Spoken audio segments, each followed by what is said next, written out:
76% of wealthy individuals consider themselves disciplined financial planners.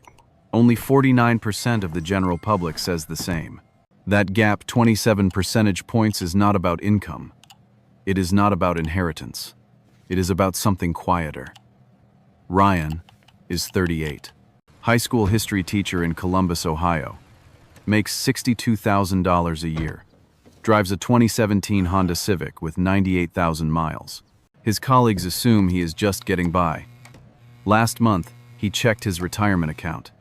$487,000. Growing. Quietly. Nobody taught Ryan a system. He built one route by route. Over 14 years.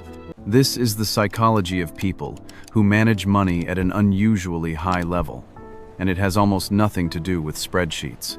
Here is what research keeps confirming. Financial success is 20% knowledge and 80% behavior.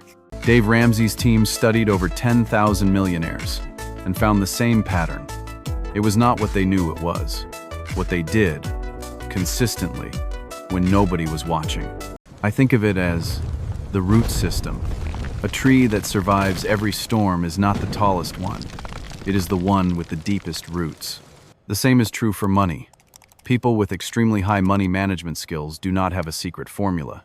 They have a root system, a set of psychological patterns so deeply embedded that managing money well feels automatic. Thomas Stanley spent decades studying American millionaires for the Millionaire Next Door. He found that 80% were first-generation wealthy. They did not inherit their money. They grew it slowly, deliberately, invisibly, and their roots share 4 common traits. The first one contradicts almost everything social media tells you about money. Root 1.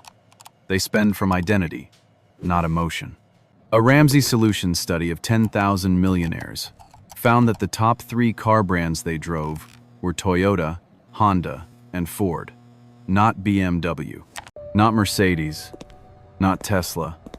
This is not about being cheap. It is about identity. Behavioral economist Richard Thaler's mental accounting theory explains how people assign different values to money depending on its source or purpose. Most people treat a tax refund differently than their paycheck, even though both are their money. They spend windfalls. They save earnings. People with high money management skills do not have this split.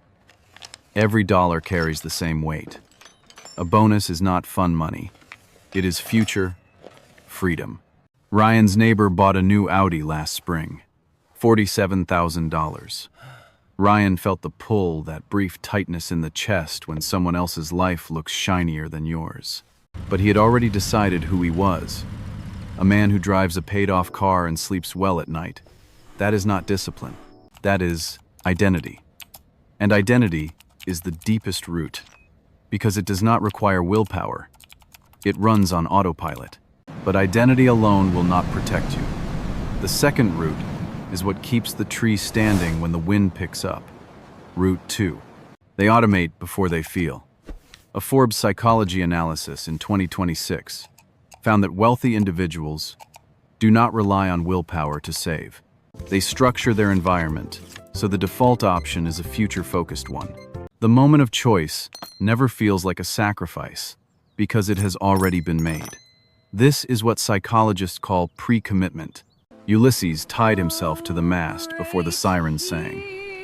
He did not trust future Ulysses.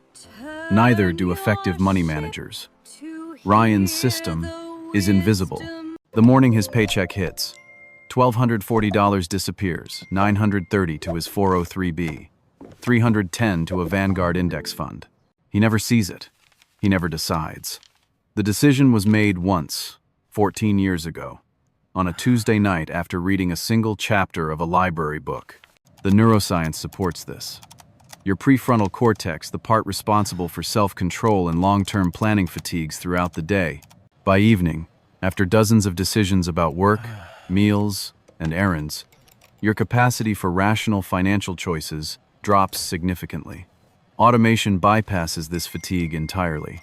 Meet Diane, 54. Dental hygienist in Raleigh, North Carolina. She earns $71,000. But she is on track to retire at 60, with $1.2 million because 20 years ago she set up auto transfers and never touched them. She calls it the money I have never met. That phrase says everything. The best money managers do not fight themselves. They design systems that make the right choice, the invisible choice. Now, most people assume the next habit is budgeting. It is not. Route 3. They feel the fear and calculate anyway. Here is the part that surprises most people. High-skill money managers are not fearless. Research from the Journal of Behavioral Decision-Making shows that loss aversion, the tendency to feel losses twice as intensely as equivalent gains, affects everyone equally, regardless of wealth. The difference is not in what they feel, it is in what they do next. Ryan watched his retirement account drop $74,000 during the 2022 market correction. He felt sick. His hands were cold. He opened the Vanguard app 3 times in 1 hour, but he did not sell. Because 14 years of automatic contributions had trained a different instinct, the habit of doing nothing during noise.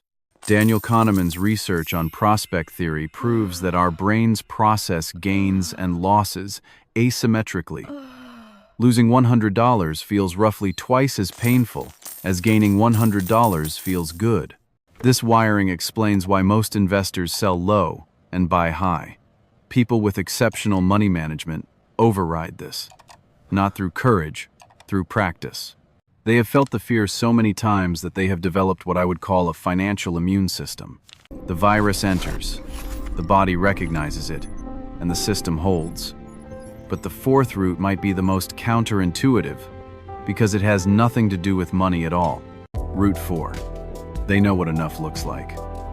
Morgan Housel writes in The Psychology of Money, the hardest financial skill is getting the goalpost to stop moving.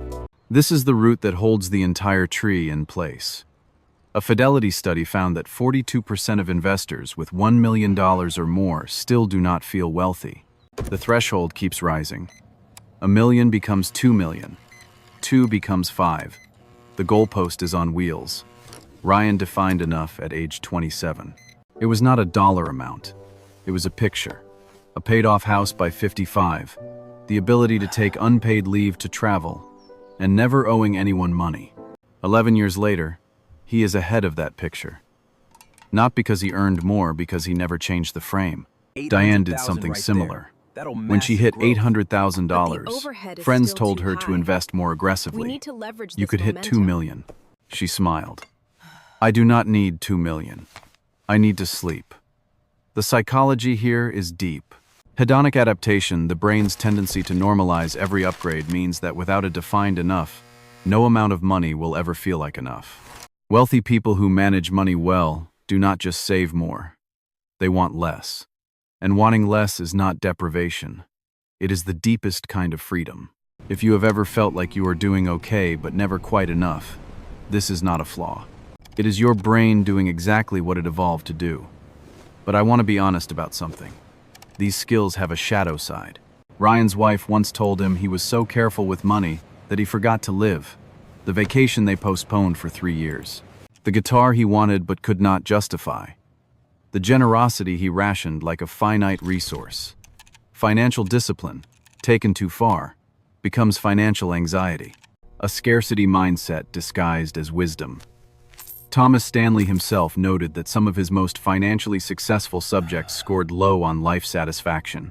They had optimized the root system, but forgotten to enjoy the fruit. The goal is not to hoard. The goal is to build roots deep enough that you can be generous with the harvest.